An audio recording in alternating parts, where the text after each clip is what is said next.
जन्म समयका आधारमा सजिलो तरिकाले नामाकरण कसरी गर्ने भन्ने सन्दर्भमा आज म प्रस्तुति लिएर आएको छु।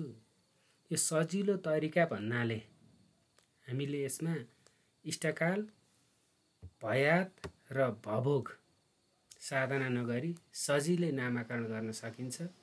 त्यसैले यसलाई सजिलो तरिकाले नामाकरण कसरी गर्ने भन्ने सन्दर्भमा म आजको प्रस्तुति दिन गइरहेको छु। हामीलाई यसको लागि जन्म मिति र जन्म समयको आवश्यकता पर्छ। हामीले अघिल्लो भिडियोमा गरे जस्तै 2082 साल भदौ 14 गते बेलुका 9:15 जाँदा जन्मिएको बालकको नाम साधना गरिएको छ। गत विशाखा नक्षत्र अन्त्य भएको समय 13:24 यानि कि 1:24 मा विशाखा नक्षत्र अन्त्य भएको छ। यो 82 भदौ 14 गते, तर बालक जन्मिएको छ बेलुका 9:15 जाँदा। अब त्यही दिनको नक्षत्र भए तापनि यसलाई गत नक्षत्र भनेर भनियो यहाँ। किन भन्दा बालक यो नक्षत्र बितिसकेपछि जन्मिएको छ। यदि बालक यो 1:24 भन्दा अगाडि जन्मिएको थियो भने हामीले गत नक्षत्र भनेर 13 गतेको नक्षत्रको समयलाई लिन सकिन्छ। त्यसैले यही दिनको नक्षत्र भए तापनि 1:24 जाँदा विशाखा नक्षत्र बितिसकेको कारणले गर्दा र बालक बेलुका 9:15 मा जन्मिएकाले विशाखा नक्षत्रलाई गत नक्षत्र भनेर लिइयो यहाँ। त्यसपछि बालक जन्मेको दिनको अनुराधा नक्षत्रको समय 15:56, यो 15 गतेको 14 गते बालक जन्मिया छ। 14 गतेको 3:24 देखि 15 गतेको 15:56 यानि कि 14 गतेको 1:24 देखि 15 गतेको 3:56 सम्म यो अनुराधा नक्षत्रको समय रहेको छ। हामीले गत नक्षत्रको समय र बालक जन्मेको दिनको नक्षत्रको समयको चाहिँ अन्तर निकाल्छौँ, अथवा अनुराधा नक्षत्रले ओगटेको पूर्ण समय कति भनेर निकाल्छौँ। यसमा 15 गतेको 3:56 बाट 14 गतेको 1:24 लाई घटाइन्छ, जहाँ 26 घण्टा 32 मिनेट अनुराधा नक्षत्रले ओगटेको पूर्ण समय प्राप्त भयो। अब हामीले यो 26 घण्टा 38 मिनेटलाई 4 ले भाग गरेर अनुराधा नक्षत्रको 4 पदहरूको समयावधि निकाल्छौँ। हरेक पदहरूले बराबरी समय ओगटेका हुन्छन्। तिनै पदहरू हामीले यहाँ यसलाई 6 घण्टा 38 मिनेट भयो।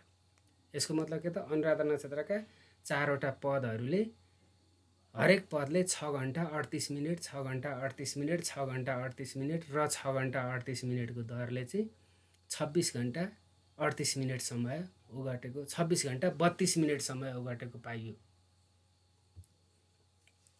त्यसै गरी अब हामीले अनुराधा नक्षत्रका 4 पदहरू के त भन्दा ना, नि, नु, ने। यो 26 घण्टा 32 मिनेट हो टोटल समय। ना, नि, नु, नेमा चाहिँ अब हामीले यसरी समय विभाजन गरेका छौँ। ना को 6 घण्टा 38 मिनेट, नि को 6 घण्टा 38 मिनेट, नु को 6 घण्टा 38 मिनेट र ने को 6 घण्टा 38 मिनेट गरी जम्मा 26 घण्टा 32 मिनेट भयो। त्यही 26 घण्टा 32 मिनेट समयलाई 4 भागमा विभाजन गरेर ना, नि, नु, नेलाई समय प्रदान गरिएको छ।